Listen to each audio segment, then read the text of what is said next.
Bulletcast for life.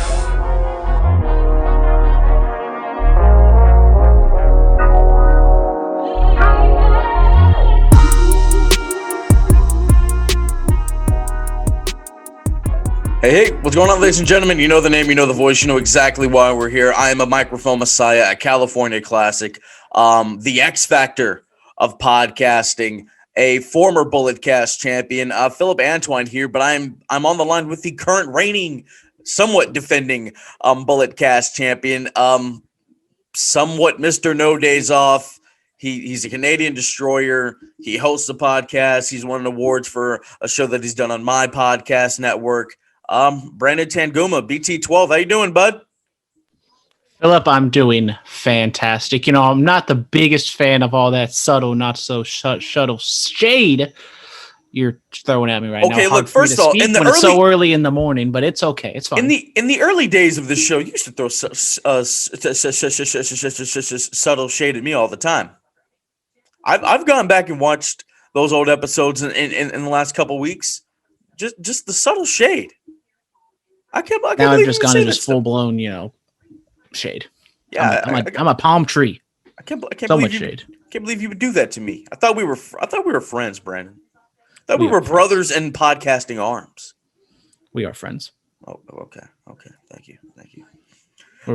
Ladies and gentlemen, you already know what we got to do here. HD for life. It's coming to an end though. The promotions, but in the meantime, HD for life on teesprings.com, socials hd.for.life on Twitter and Instagram.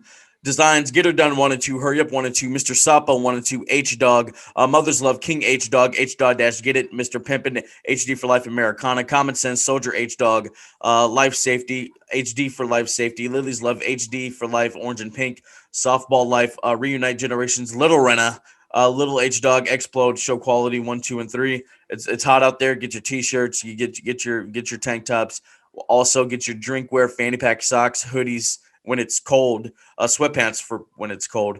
Get your face mask because some places still require those. Get your tote bags, mugs, pillows, beach towels, posters, blankets, phone cases, stickers, and so much more. HD for life on teesprings.com.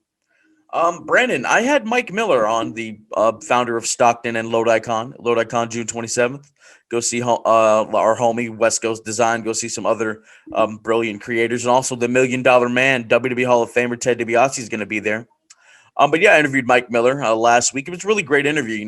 I understood the convention side and why he brought one up to the up to NorCal and whatnot, and just how he got involved in professional wrestling, and his talk about the art of being a manager and how it's a lost art in wrestling somewhat. Brandon, what were your thoughts on the Mike Miller interview? Thoroughly enjoyed it, Phillip. I mean, Miller's someone who I've seen at the APW shows.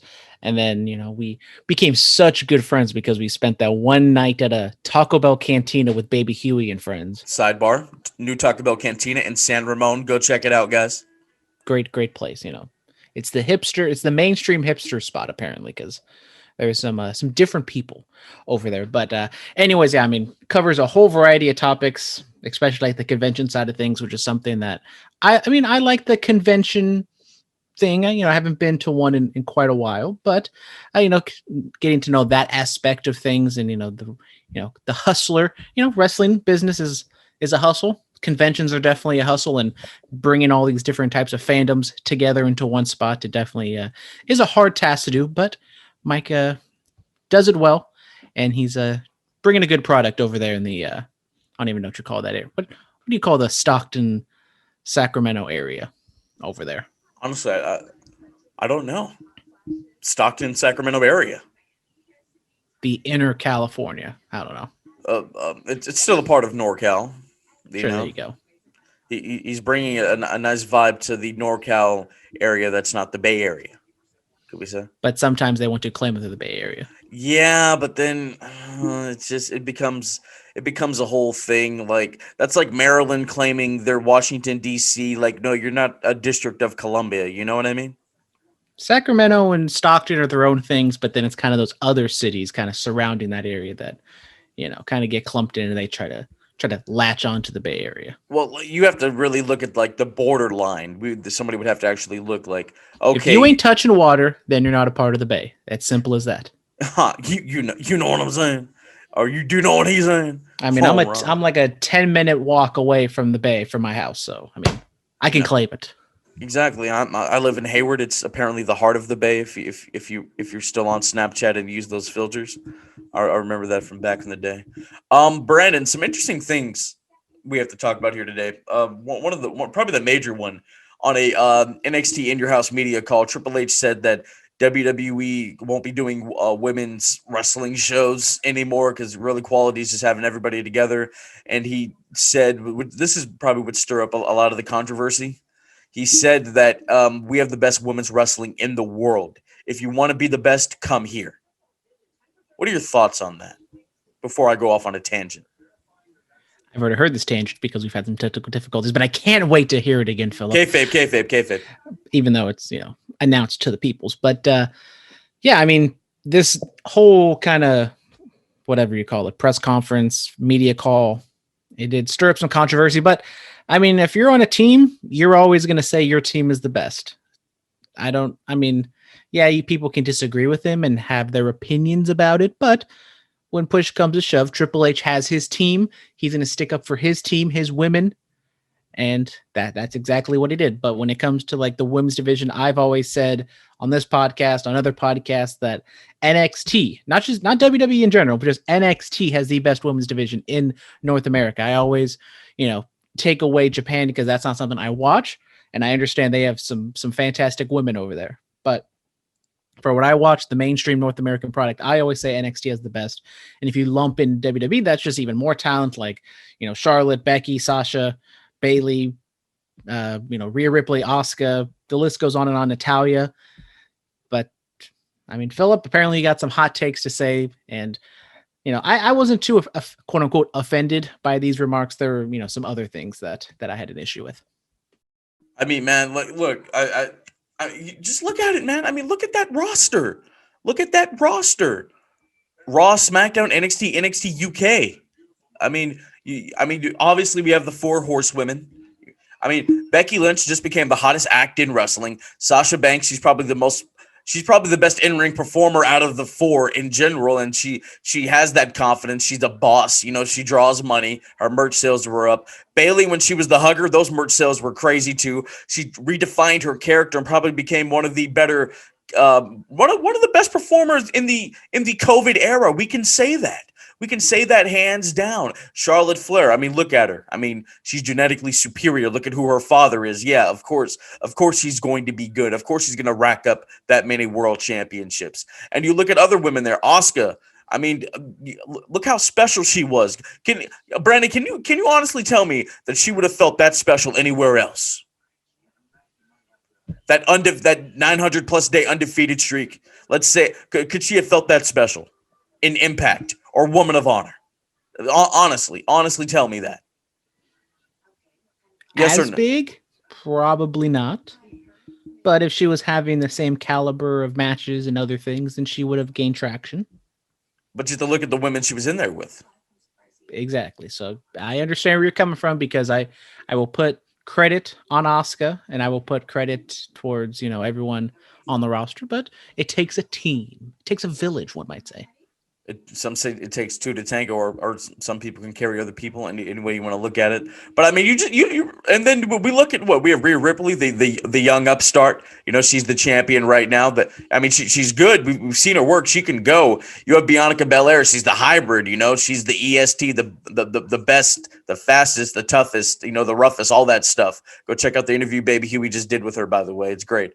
I mean, she's one of the champions right now. She's the young hybrid. She can go. She's proven that. She has an interesting look, an interesting physique. She has a defining character about her. And then we look at other people. I mean, you look at Io Shirai. You know, she wasn't really doing much, changed her character. She got over immensely. Kairi Sane, when she was there, she was over as hell too with the whole pirate gimmick. You look at other people. I mean, Raquel Gonzalez, she still has some work to do. She's the champion down at NXT, but you know she's finding her own. You have Dakota Kai, you have Indy Hartwell who can be something. You have Candice LeRae, who's a veteran of the indie scene. Mercedes Martinez, a veteran of the indie scene. You have Liv Morgan, who you know she's been there quite a while, but she's still working and trying to find her groove. She might find her groove. I mean, Carmelo, at one point in time, she was one of the hottest acts in the company. You know what I'm saying? I mean, she was the champion too. And then you have legacy factors like Charlotte Flair. You have Natalya there, who's a part of probably the greatest technical wrestling family in the history of the business. You have Tamina, who's a part of that legendary Samoan dynasty, and they run roughshod over companies, and they just win championships and be put in Hall of Fames. You know, you have all those factors, and if you look at it, Tony Khan should say, "Oh, we have the best women's wrestling in the world." Yeah, we do. And if people, honestly, if he said that, I don't think people would have been as upset. I don't think they would have been as upset because you look at their core four: Britt Baker, Thunder Rosa on occasion. You have Nyla Rose and you have Hikaru Shida. That's their core four. Okay, cool. You go over to Impact. Scott D'Amore should say that he has the best women's wrestling in the world because I mean, Tasha Steelz, Kiera Hogan, Jordan Grace. Those women are fantastic. They are very, very good at this. Okay. You go to Women of Honor. I mean, you have what? Mandy Leon, Angelina Love. She's a veteran of the game, sure. NWA, Thunder Rosa. Camille, she's a champion, needs work. Mickey James will wrestle there eventually. She's a legend. They have Melina. She's a legend. Okay. Serena Deeb, I think she's going to focus more on AEW. And if they can get her, okay, that's a core fifth. You know, my point is these other places, they have like three to 4 to 5 women that can go. WWE, they have like 20 plus. That's my point. And I thought I was the long-winded one. I'm just saying. I'm making a point. Like I'm just saying. I understand. Hunter's not wrong. And Sasha said that her and Bayley had probably the greatest women's wrestling match of all time. Takeover Brooklyn 1.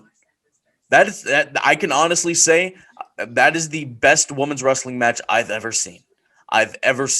Ever. I mean, hey, Bianca and Sasha, they came close. I mean, they did some good work this past year. But I'm saying, like, I mean, you look at everything with Sasha and Bayley, and like it was what 6 years ago, and we're still talking about it. Come on. The second one was better just because Sasha made a child cry. No, the first one still holds up. It still edges over the other one. You know what I mean? And that's not a knock to Trish and Lita and Bull Nakano and Alundra Blaze and you know and Jazz and Ivory, you know, the women that could go. But I'm just saying, you know, they did something that night that will be regarded as probably the greatest women's wrestling match of all time. It just so happened to happen in WWE, you know. And I mean, there are other women that are very talented. You look at Faye Jackson, who's stepping out of the ring on the indie scene. Allie Katch, who was Allie Cat. You know, she had that death match with Nick Cage. You know, she's very good. I like her work. And other women on the indie scene. But I'm just saying, like, when WWE, it's the biggest stage, and it just so happens they have probably the best women's talent on the planet. It's just that simple. One thing I will bring up, it kind of has to do with the women's division, but it doesn't have to do with this discussion really is. They had like a press conference for In Your House, whatever, Friday, Saturday, and WWE / Raquel Gonzalez were claiming that Raquel is the first Latina to ever hold a WWE championship, which is absolutely absurd. Makes absolutely no sense. And I think Triple H came out and said like, oh, you know, those other women like Melina and the Bellas and AJ and Bailey and Eve Torres and, you know, maybe some other ones I'm forgetting about, you know, their characters, they weren't Latina. So this makes Raquel Gonzalez different, which makes no sense to me whatsoever. Honest to God, I didn't even hear that. It's a tweet. Look it up.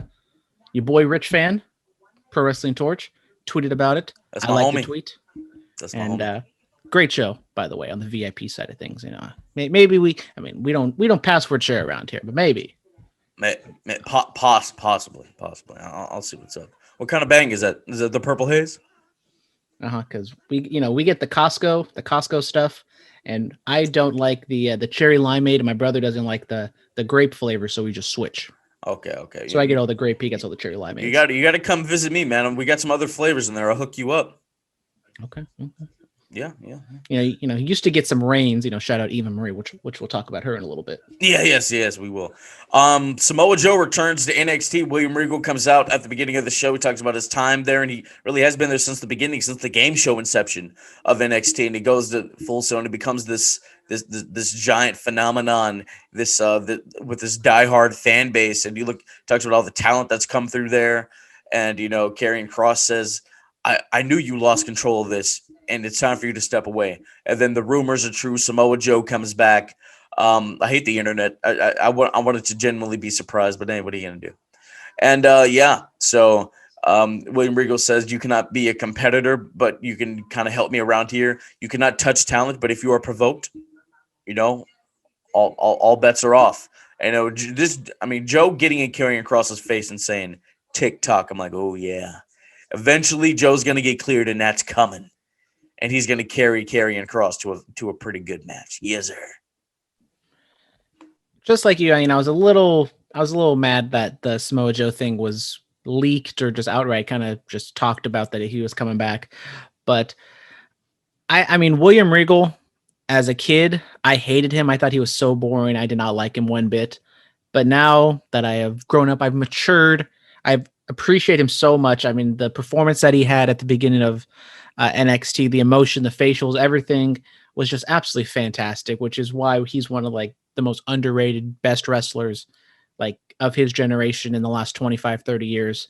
He's great. Samoa Joe comes out, love the way he carried himself, Karrion Kross. And Karrion Kross on the mic, it's not exactly the best, but and the ring is not exactly the best either. I mean, what can you say? He's a big beefy boy. I honestly wish they would have swerved us.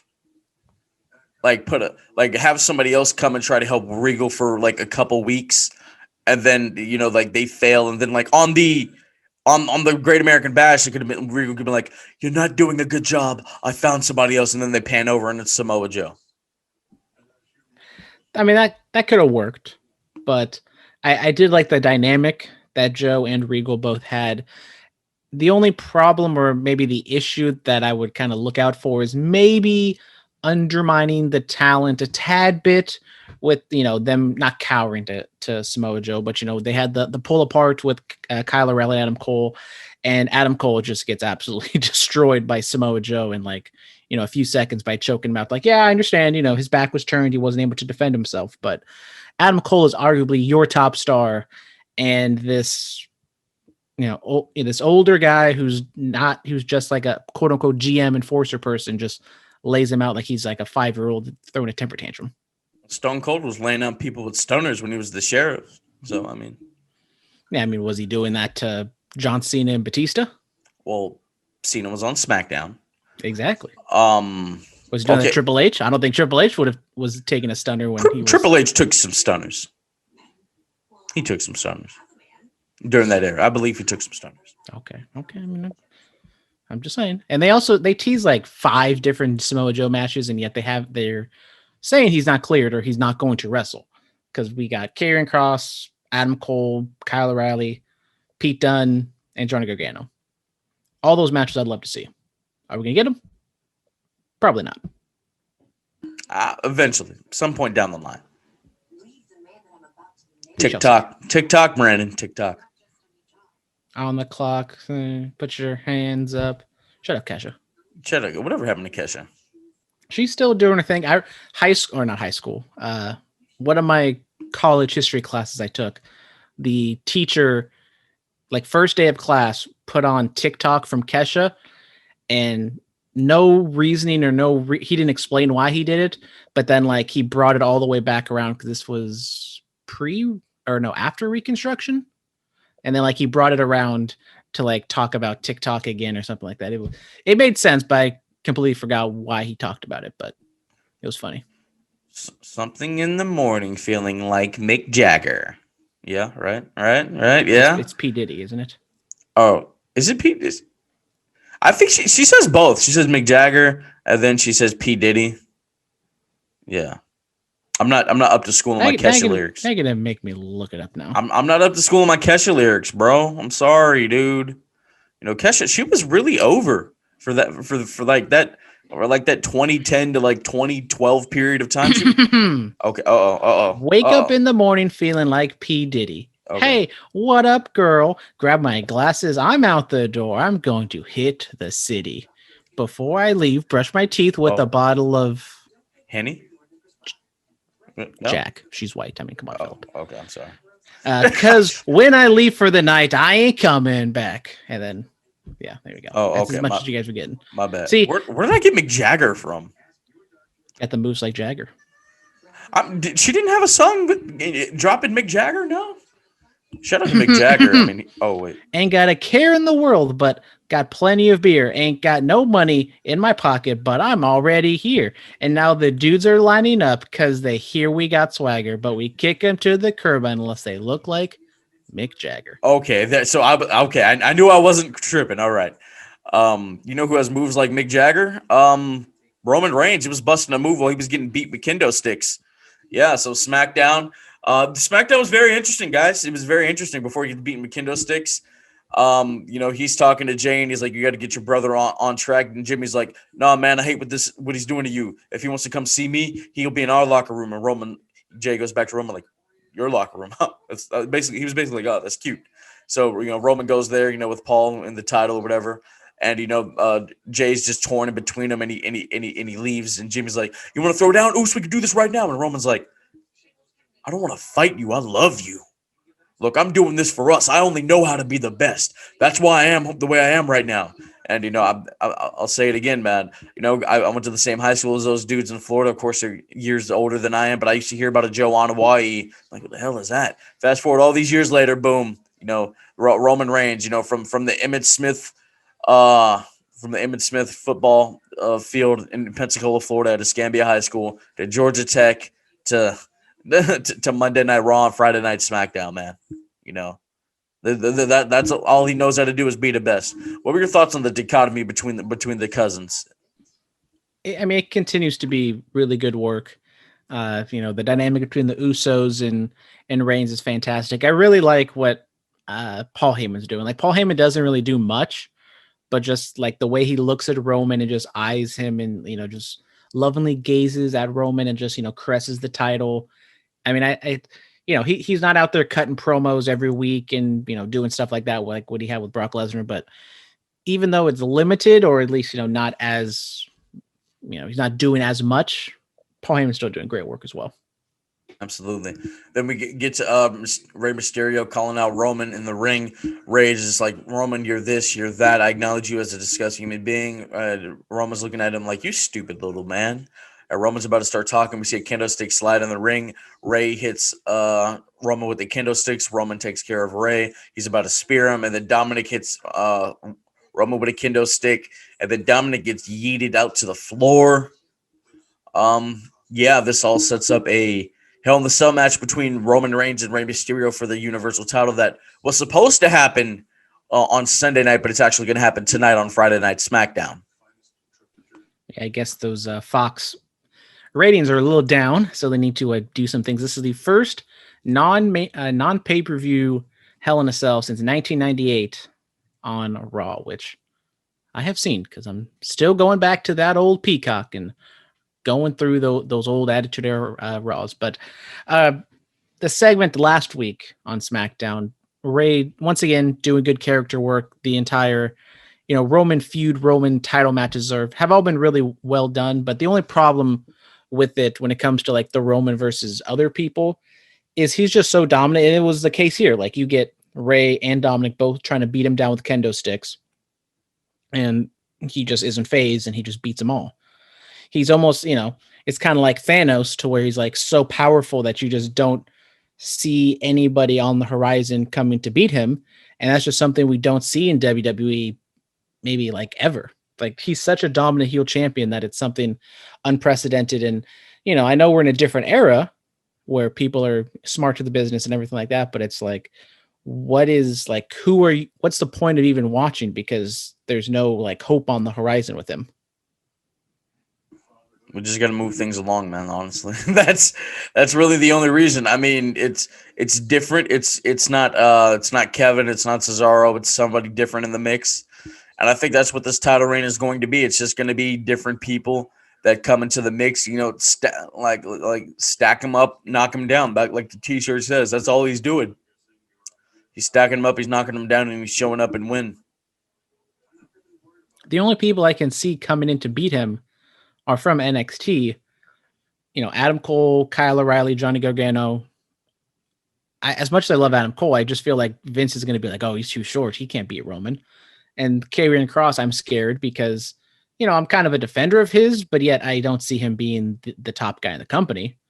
So as I said, like this Roman character is really good, but it's almost like you've booked yourself into a corner of what do you do with them to like get the title off him. Not saying you need to do it anytime soon, but you need to like look around and notice that, you know, your roster is very depleted on both Raw and SmackDown when it comes to like the top tier main event guys, because everyone's just been beaten. Everyone's 50-50 booking and no one really matters except for like Roman, Lashley, and then like kind of Drew, but Drew has like kind of fallen off since WrestleMania. That's true. Go check out the Drew McIntyre interview Baby Huey did as well. Great stuff. Great stuff. I mean, a rumored draft is coming after SummerSlam, so maybe things will get shaken up. Maybe, I don't know. We'll see. Just because you put stale chips in a different bag doesn't mean they're not stale. Well, I mean, the different seasonings and whatnot can liven them up. But they're still stale chips.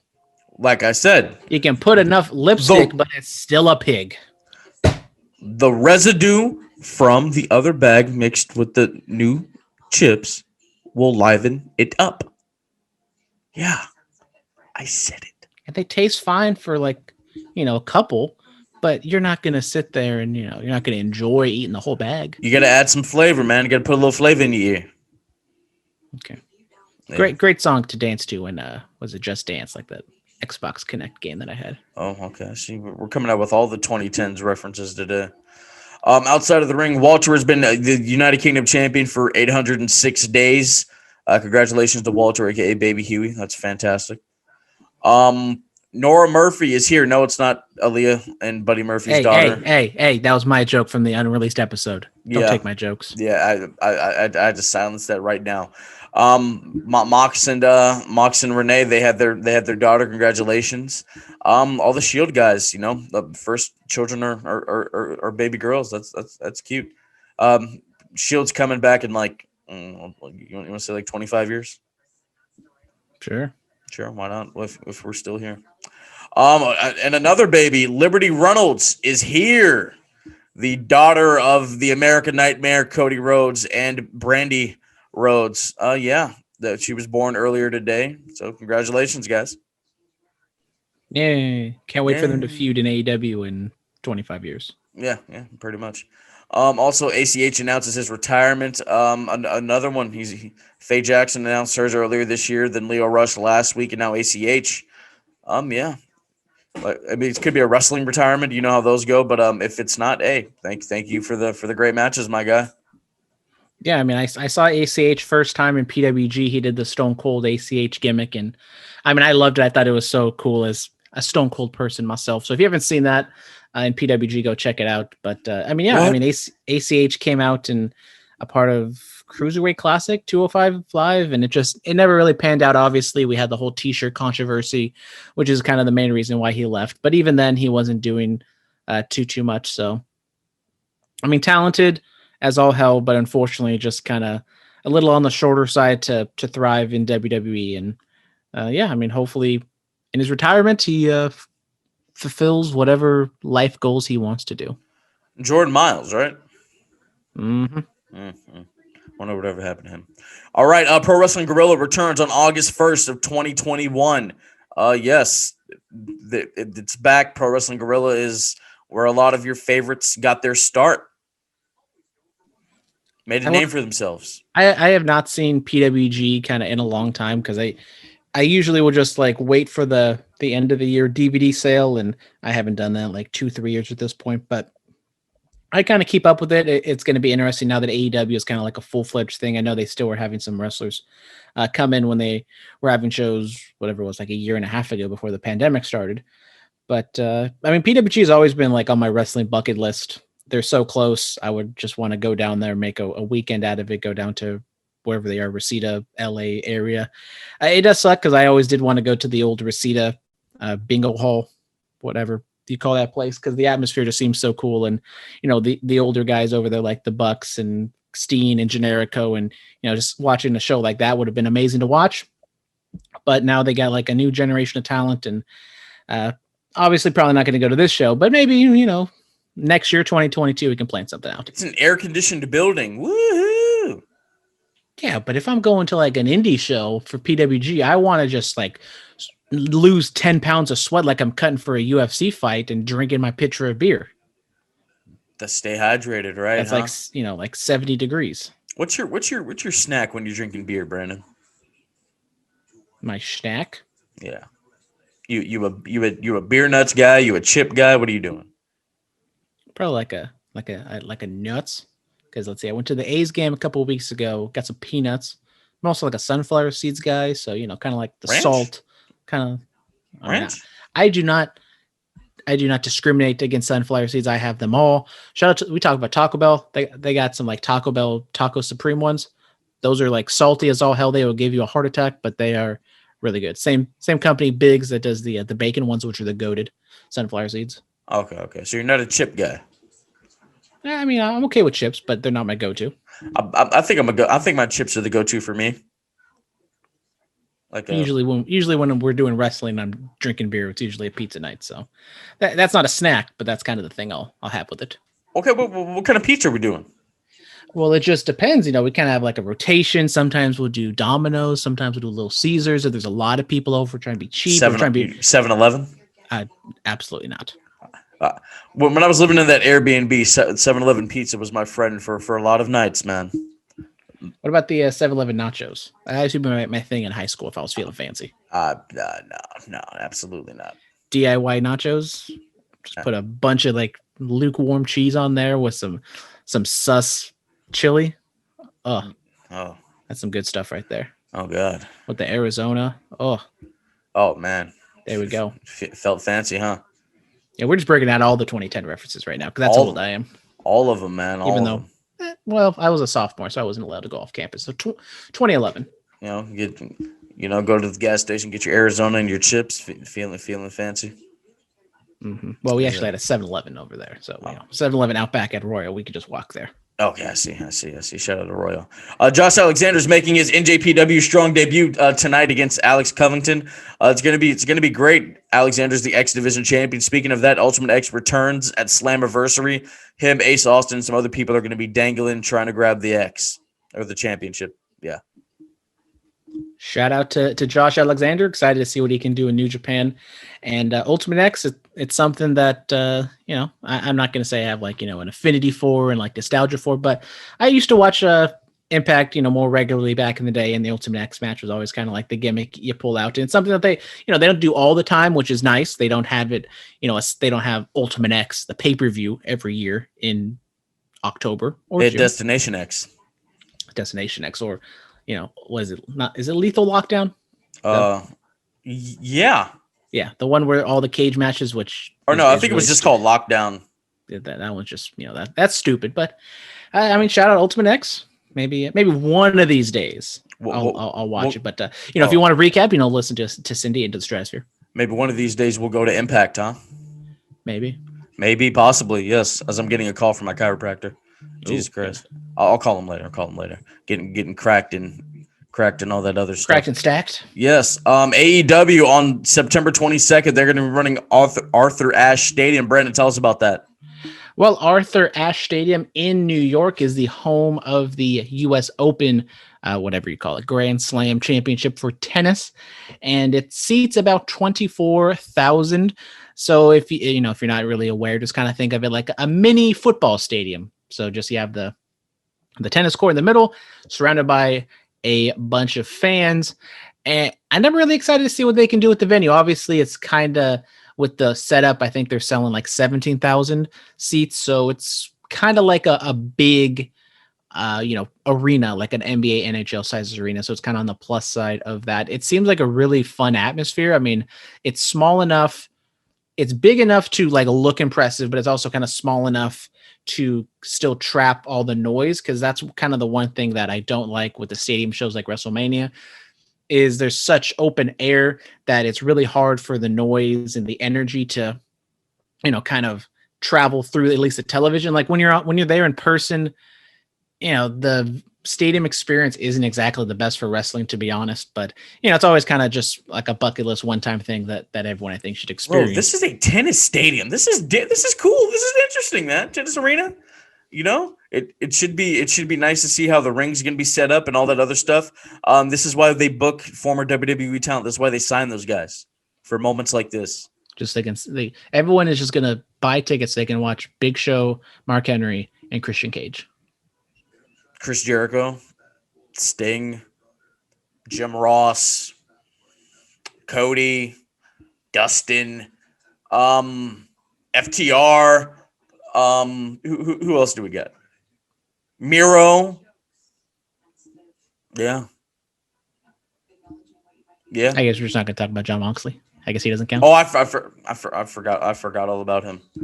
I really did. That's just how great of a job he's doing. You don't even think about him from WWE. Jake Hager. Oh, I mean, come on. I mean, how many former world champions they have there? I mean, come on, bro. Come on. I mean, but really, man, like let's say they didn't sign a lot of those guys. Do you honestly think that with that roster that was not WWE, would they fill that place up? I mean, they had a fine job doing it all out. Double or nothing. All the other stadiums, all the other arenas. Okay, I mean, but once again, Jericho was there. Huh? I mean, he was the one guy. He was the one WWE guy. I mean, you also had Cody and Dustin. Yeah. So just as long as they just have like a WWE person on there, then it's all there. It's all them. It's all them. I mean, but I'm saying like, do you really think that they could do that? I mean, what MGM, that was 11,000. This is 22,000. Well, it's gonna be like 17 with staging. I mean, what if they just have a ring? As I said when someone was talking to the chiropractor, it's kind of bigger than a regular NHL NBA arena, but then obviously smaller than a regular football stadium. Look, I need him. He keeps me around for this. Okay, keeps you limber. No, not even. Yes. Start doing some DDP yoga. I tried to warm up once, and oh god, do you actually do that?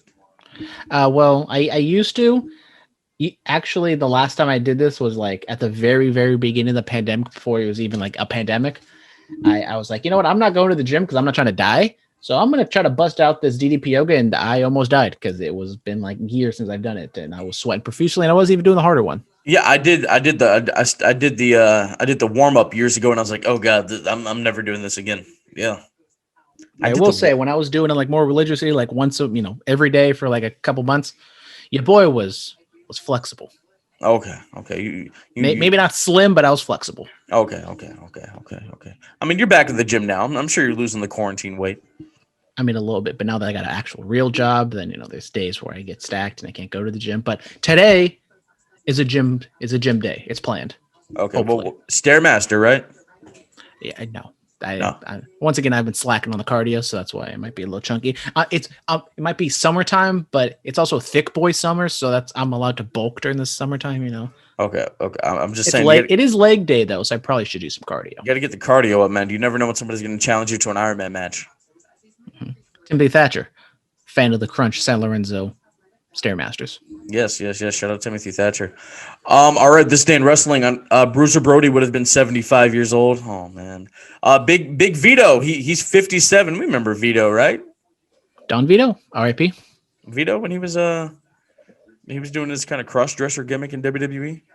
How can I forget that? I know. Vader died on this day in 2018. Oh man. Oh god, it's just sad. Jesus Christ. It's all sad now. Vader, when's he going in? He should have gone in 20 years ago, but that's neither here nor there. Neither here nor there. Fan mail. All right, Dan. Hey guys, what are 3 wrestling moves that you would take if you had the opportunity to get in the ring for a couple minutes?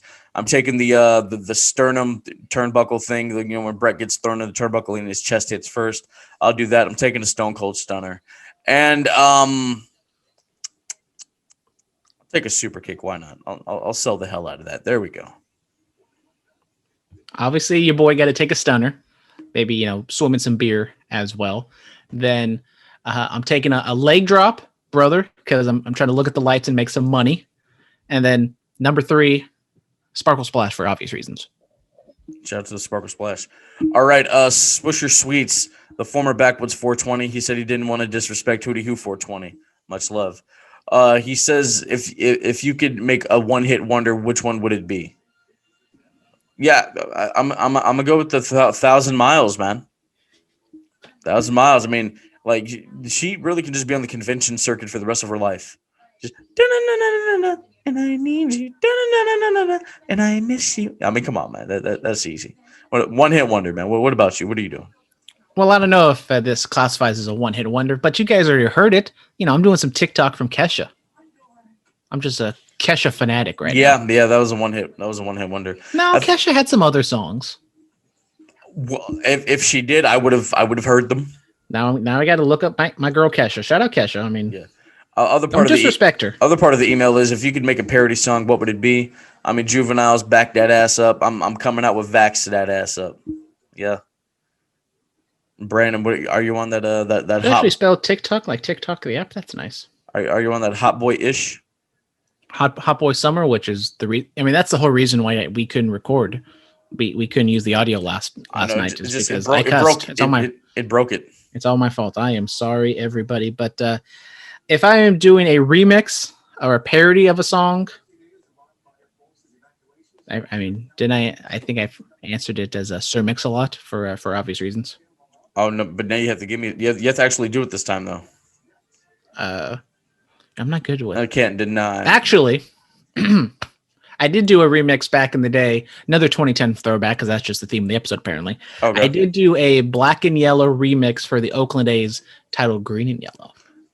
Well, you got to give me some. But now that was like 50 years ago, and how am I supposed to remember? Some. I can't remember. You got to get. I mean, I remember there was something about. Yo, Wiz was really over in that period too with the Taylor gang. I loved Wiz Khalifa. I was part of the Taylor gang. You know what I'm saying? Oh, okay. Did you have the little gold piece in the hair? No, I still have some hair issues even back then. But let's see. So it's something once again I haven't listened to Black and Yellow in a little bit. Let me look up the lyrics to Black. There's something about Hideki Matsui like swinging a bat. Black. And then maybe was Justin Dukeshire on the team then? Probably not. And Yellow. You guys had never don't know anything about the A's. I mean, these are just some random names. I mean, Hideki Matsui is a big name. You guys should probably know that. But Black and Yellow lyrics. Shout out Kurt Suzuki. Shout out Kurt Suzuki the other day. Shout out Shohei Ohtani. Went to the A's game on Tuesday, and he just absolutely hit a rocket. Well, let's see. Yeah, you know what it is. Everything we do, or everything I do it big. Okay. I think there might be a recording somewhere. Like if I could, there's obviously no way in hell I'm posting that, but there might be a recording of me singing that song. I mean, I got my Rice Baby. I got some other stuff cooking for the EP that I'm gonna drop. You know what I'm saying? Yeah, I've never really actually read these lyrics a lot. This is interesting. But no Black and Yellow. No, none of that. Green and yellow. There you go. That's as much as you guys are getting. All right. Mr. X says, Mr. X. Yeah, there we go. Congrats to Renee and Mox on the birth of their baby. This whole year seems to be the year of baby. Mox and Renee, Cody and Brandy, and then Hangman, his wife. Shout out Hangman. Not to mention that a couple weeks ago, my sister told us that she's pregnant with her first child, which in and of itself is unbelievable. Sister X is going to give birth to nephew or niece X. Lil X, not to get confused with Lil Nas X. Oh, okay. Mr. X actually cheered in delight watching Samoa Joe's return. Seeing him choke out Adam Cole gave me goosebumps just how badass he is. While I wish he was returning to in-ring action, it's nice to have him back. He really is the best, isn't he? Hey, TNA Samoa Joe, he was on a different level, man. Joe just choking people out. Love it. What do you think of the relationship between Piper Niven and aka Viper and Eva Marie? I'm happy that Piper is getting mainstream exposure, but I'm not sure about this angle. Plus, I've heard rumors that they're going to be changing her name to Dewdrop, supposedly some kind of starstruck fan gimmick that follows Eva around. Well, we're going to talk about that. Have you heard the rumors that they could be turning Roman Reigns face in the near future? I feel like Roman's doing his best work of his career at this point in time with this heel run, and I think they should keep it going for as long as they can. Yeah, babyface Roman, no, not yet, not yet. We're not ready yet. Even though he's basically a face. Roman's basically a face. I was happy to see that at WrestleMania he didn't get, I don't think, any cheers really. He was kind of unanimously booed. Don't know if that was still like, anger just built up over the past year, but it was nice to see that. Going back to like the discussion about SmackDown, that is kind of the only other thing I could see is like you turn Roman face so that you can have him set up with heel challengers. But then like even at that point, who are heels that are on the roster that you could go after him? Well, Roman's not really a bad guy. I mean, he's doing this for his family. He's doing this to make sure that they're financially stable for the next 10 to 20 to 25, 30 years. And so he's telling me is Roman just been a babyface the entire time? Basically. Makes sense. I mean, Brandon, I mean, could you really say that he's a bad guy for trying to make sure that his family's financially stable? I think the family was already financially stable at this point. We don't know that. We don't know that. He might be like the Big Show and having some bad investments. Look, if they were, then he wouldn't have to be doing this. So now you're saying that Roman Reigns is terrible at financials. Well, I mean, there are other members of the family. Roman was probably just like, all right, look, when I go back, this is what's going to have to be done to make sure that we can all eat. And this is what he had to do. Okay, that's what's got to be done. Yes, Brandon, what happened on Monday Night Raw? So many things happened on Monday Night Raw. The final build to Hell in a Cell. We cap off the night with Drew McIntyre taking on AJ Styles, but then of course we get some interference and we get some, shenanigans that leads to a 6-man tag between Drew McIntyre and the Viking War Raider Experience taking on AJ, Omos, and Bobby Lashley. And in the end, McIntyre pins Lashley clean as a sheet, kind of, with Lashley getting a little distracted from the tag in of AJ Styles, because we can't have a finish without a distraction, because you just absolutely love to see it. McIntyre pins Lashley, so that means he's winning on Sunday, right? Because he's got the momentum. We will talk about that once we get there. It was cool, beautiful sell of the Claymore by Bobby Lashley. Nice to see the Viking War Raider Experience. Almost just standing there being almost is great. Love it. AJ working his ass off all night, as only AJ Styles can. Mm-hmm. And what else happened? Well, we got the debut of Eva Marie. Even though Eva Marie was scheduled to have a match with Naomi, for some reason, this unnamed woman that I have never seen in my entire life, I mean, no way in hell have I seen her on NXT UK, the regular NXT, the Mae Young Classic. Nope, never seen her in my life. This unnamed woman just randomly just takes the spot of Eva Marie with no reason, no explanation behind it. The referee just rings a bell, and then this unnamed woman beats Naomi in like 2 minutes, and then Eva Marie announces herself as the winner. So what is going on with Eva Marie and this unnamed woman that we have never seen before? Well, like I told you once before, this is long-term storytelling. First of all, Eva's, it was her last supposed match. She was supposed to wrestle Naomi. She never made it. And here we are all these years later. WWE knew what they were doing. Vince had this planned out all these years in advance. I mean, come on. Yeah. He still has it, ladies and gentlemen. Piper Niven, we know who this is. Don't act. I don't know who she is. That's not her name. Jimmy Smith. He doesn't know what he's talking about. But I mean, it wasn't just Jimmy Smith. It was Corey Graves doesn't watch the product. Byron's stupid. Come on. Oh, I mean, come on. Be nice to Byron. He's a sweetheart. Byron, you're invited to the cookout. Just don't bust out any dance moves. Look, she has a heavy. Somebody did win her matches for. It's kind of like when Randy Orton was wrestling Chris Benoit for Booker T in that Best of 7 series for the United States Championship. That's basically what this is. I will believe it when I see it. I am a little scared about having this unnamed woman, aka which I mean, if you say that her name is Piper Nevin, then I guess I'll call her Piper Nevin. Nevin, I mean, I'm a little worrisome of Eva Marie being like this, beautiful media influencer trying to, inspire everyone, that this will lead to, some sort of like body positive type story with her and Piper. And that's just something I don't believe WWE can handle with like any grace or subtleties. Or if Mr. X is right in his assumptions that this might be like a crazed fan or, Mickey James type thing, which there was some aspects to it with how Nevin came across. I also don't think they can handle that with, much subtlety and grace as well. So, I mean, I want to see where this goes, but it's almost kind of like, I know this is not going to end well. Let's just see how bad it turns out. I mean, what if she just keeps winning matches for and it gets to the title? I mean, if it leads to this unnamed woman, aka Piper Nevin, versus Rhea Ripley, I wouldn't be too opposed to that. But it's for the title, and Eva she gets the championship. Then that's when we finally get Eva Marie's first WWE match in like ever. What do you mean ever? She's had matches before. She never wrestled in WWE. Eva Marie, yes, she did. I mean, NXT doesn't count. It's a completely different promotion. No, she wrestled at WrestleMania 32. What are you talking about? I don't know what you're talking about. She wrestled there. She had matches on Raw.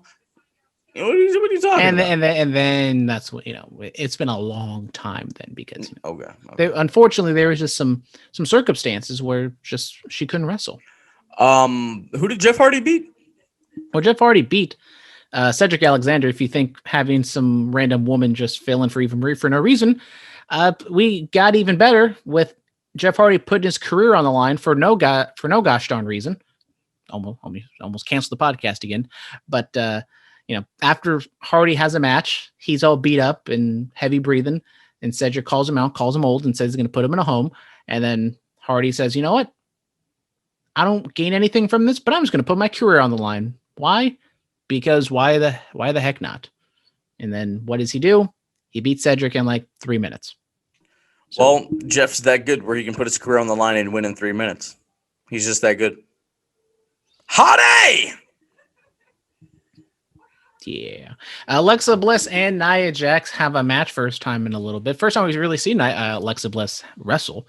She kicked off the show recapping what happened with Shayna and Lily in the whatever you call that, in the room. And Alexa Bliss wins via DQ. Maybe Alexa showed a little bit of ring rust. This kind of shows that, when there's only one show a week and the wrestlers aren't wrestling all the time, sometimes the house shows do kind of help to, get your reps in. I thought you were opposed to house shows. I'm not opposed. I'm not. There are positives and negatives. What are the negatives? Well, the negatives is having people on the road all the time, having unhealthy habits, having them with their families. What unhealthy habits? Well, I mean, I don't know, some pills and some drugs. And, okay, this isn't 1985. This is 1996 anymore. You never know. You just never know. There are other ways that you can relax your body. There are creams and ointments and whatnot. Come on now. Herbs. Being on the road all those days, just being in arenas, going to different towns, putting on match after match, just having bangers that nobody's seeing, but you're doing it for the love of the craft and the love of the business. Love of the game. That should be a movie. If we had a podcast store, Brandon, you're telling me you wouldn't go? That's what you're telling me. We wouldn't go. You wouldn't go. What? If we had a podcast tour, you wouldn't go? I mean, I guess. If they're paying me. I mean, if the check clears, I'll do anything. Of course. Whoa. Hold on. As Ted DiBiase said, everyone has a price. Beautiful bump by Ted on NXT. Beautiful bump. He still got it. Well, Phillip, isn't there a pay-per-view this weekend? I've been told. Yes, there is. Hell in a Cell. Yes, Bayley takes on the SmackDown Women's Champion Bianca Belair, the EST of WWE. championship is not on the line, so I'm going to go Bianca Belair. I mean, I was going to pick her regardless, but I'm going Bianca Belair. I mean, I was going to put the title on the line, but now that Roman's not on it, if Roman's not defending the title at Hell in a Cell, then then I can't because. So you're defending it tonight on SmackDown. Yeah, and I'm going to pick Roman to win. So who do you have, Bianca or Bayley? I will go with Bianca. They are, I mean, obviously you're going to keep the title on her, keep her strong, probably have Sasha waiting in the wings for a rematch at SummerSlam. The Bayley-Seth dynamic, it's like kind of entertaining, kind of funny, but it's also like really grating at the same time. So, I mean, I think that's just kind of an issue with WWE is like with The Miz and maybe some other heels that they confuse being annoying and like being entertaining. So, yeah, that's the thing. So, Bellar for the Dubsky in the Women's Championship should be a really good match if given time. Which there's only 4 matches announced, so I guess they should get time. Yes. All right, Alexa Bliss versus Shayna Baszler. I'm picking Alexa Bliss.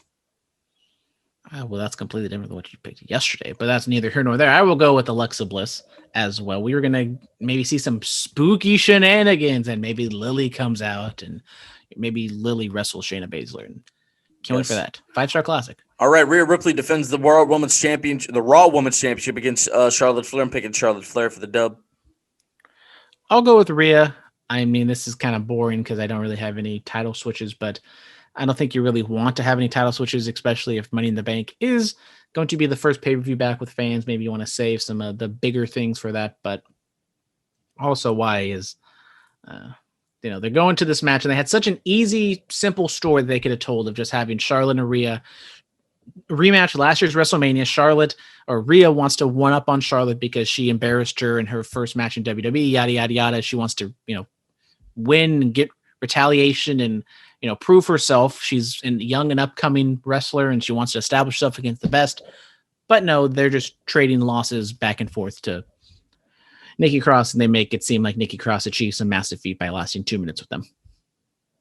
Yeah. Yep. Great. Mm-hmm. I guess this is going to be the main event now. The WWE Championship, the title of record, the real World Heavyweight Championship. Bobby Lashley defends it against the Scottish psychopath, Drew McIntyre, inside Hell. Look, the full-length Hurt Business, with Cedric and Shelton, they didn't get to experience fans. I need Bobby Lashley to experience fans while he's the WWE Champion. So I'm picking Bobby Lashley to walk out WWE Champion. Well, Lashley was there for WrestleMania. He was champion then. I'm talking about like a nice capacity size. I'm like you know what I mean. You know what I mean. Well, it was in a stadium. The noise travels up. We need to be in an arena where we can really hear it. Well, for that to happen, WWE actually has to sell tickets. They sell tickets. How dare you? I mean, they sell tickets, but do they sell tickets? They sell tickets. Okay. I don't know about all that. So, I got to agree with you. I'm going to go with Lashley. If McIntyre loses, he can't have the title again until Lashley is not champion, which is interesting because, really it's Lashley and McIntyre, and that's pretty much it. Jinder Mahal showed up for a cup of coffee, and now he's gone. I don't know what happened to him. What happened to your boy, Phillip? I love Jinder. I love him. I don't know what's going on. But look, when he comes back, let's not hinder the Jinder. Let's get him back to the World Championship. I need the modern day Maharaja to be the WWE champion one more time. He comes back, squashes Jeff Hardy, and then now Jeff Hardy's out here getting 3-minute wins against Cedric Alexander. You see how this is a trickle-down effect? Now Cedric Alexander is going to get 2-minute squashes over Humberto Carrillo. I don't know. Exactly. Possibly. Superstar Spotlight. Who do we got? I'll give it to Jey Uso. The character work he's been doing as of late has been really good, being conflicted between Roman and his brother Jimmy. Yes. Brandon, what about you? Since I haven't talked about AEW here in the past couple of weeks because of the old schedule switch up, I'm going to give it to Jungle Boy. I know he didn't do anything in that segment with Kenny, but I think they've been doing a really good job right now building the match into, I believe, next week. And Kenny's probably going to win regardless, but I think they can tell a good enough story to reel people in to make them believe that Jungle Boy could win. And this honestly feels bigger than the pay-per-view match at Double or Nothing. So, Kenny has also been doing really good work on the mic as well with Don Callis. So No, he Nice to hasn't. see that. No, I he mean, has it's not. been No, better. no, he has not. It's been better. Stop! Don't do that here. Don't kiss his ass here. No, absolutely not. I I've still been say saying Don Callis is better than Kenny, but I mean, I've been saying this for years, and you people finally started to realize I was right. You know, when he went when he went downward when he got with the company. You know, focusing on building the tag team division. My ass. You just weren't good enough to hang in the main event of a company you kind of helped founded. Like, let's be real. And now that you're the champion, things aren't really all that great. You're the Impact champion, and guess what? Those ratings aren't great either.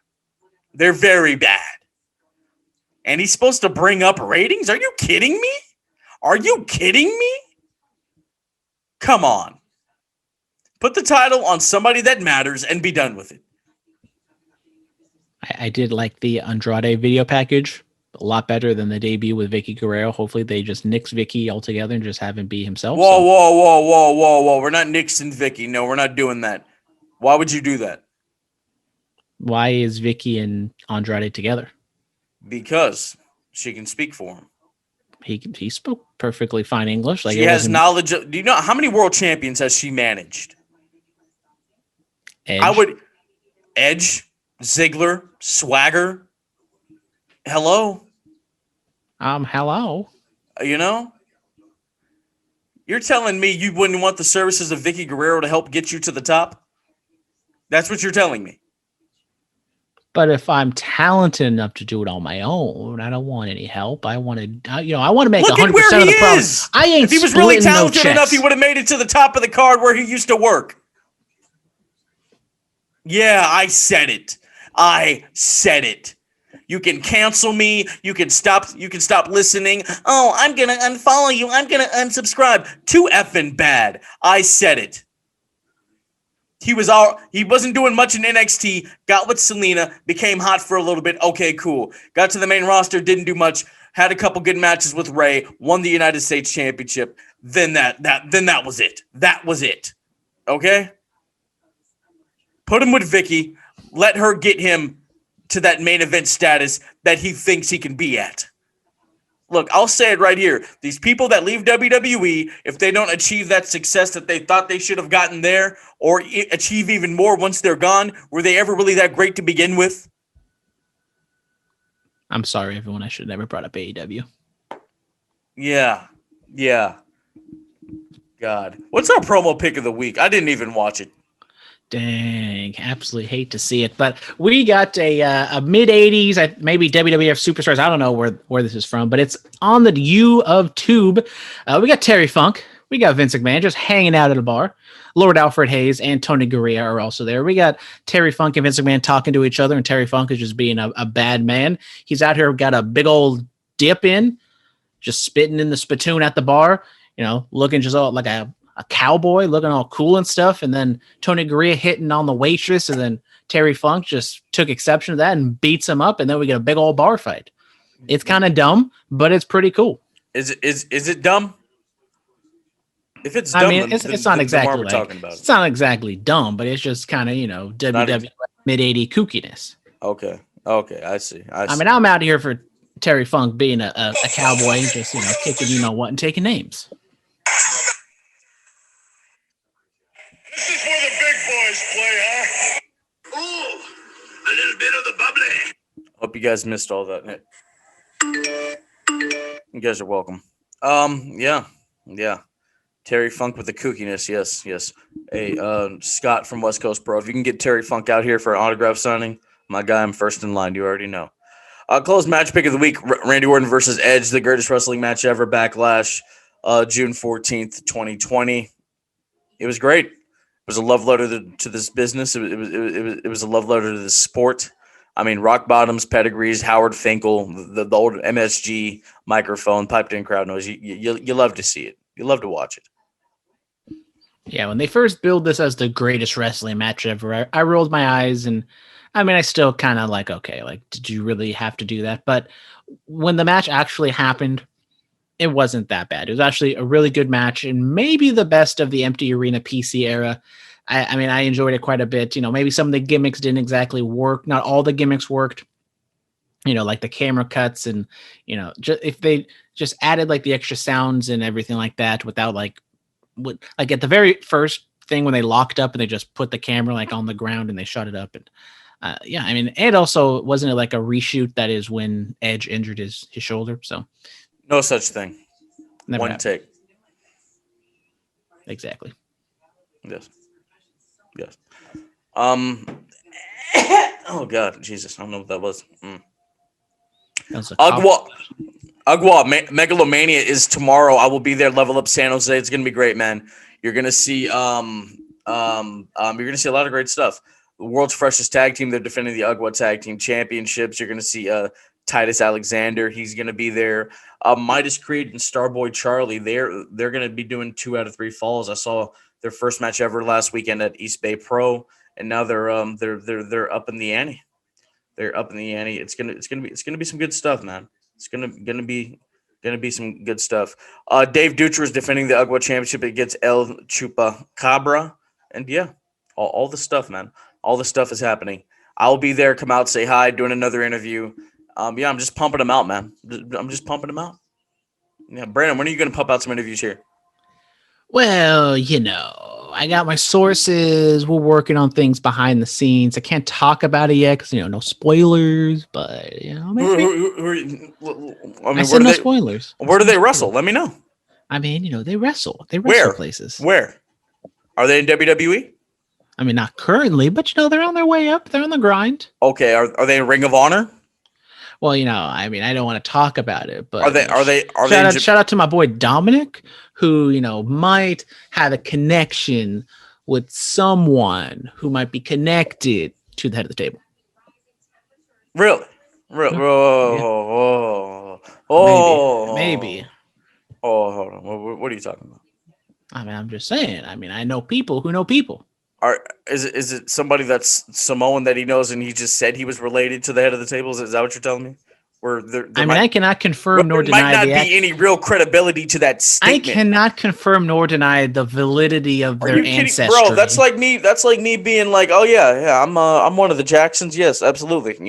But we all know I'm really related to Cristiano Ronaldo because there's like 5,000 people on Madeira, and my mother was born there, and so I'm definitely related to the GOAT.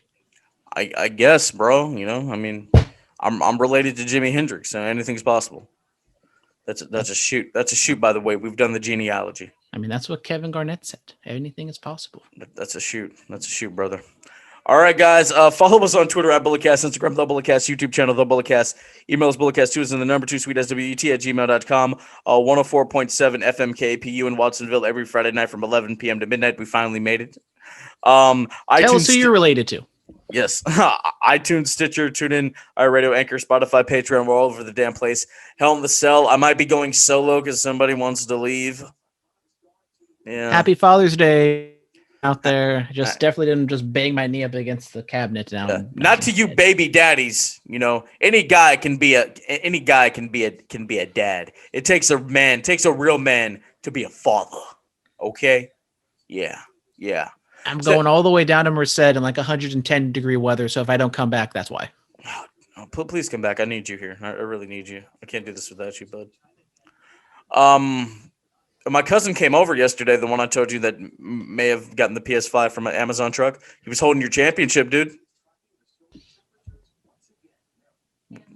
What you gonna do about it? I'm a man of the people. If the people want to hold the championship, the people can hold the championship. But then I had to clean it because, fingerprints, so we got to make it look shiny. It's a whole thing. Stay clean, stay strong, stay safe, get vaxxed and waxed. Diamonds are forever. So is the Microphone Messiah. We'll talk to you guys next time. UGWA, level up. Go check it out. HIAC!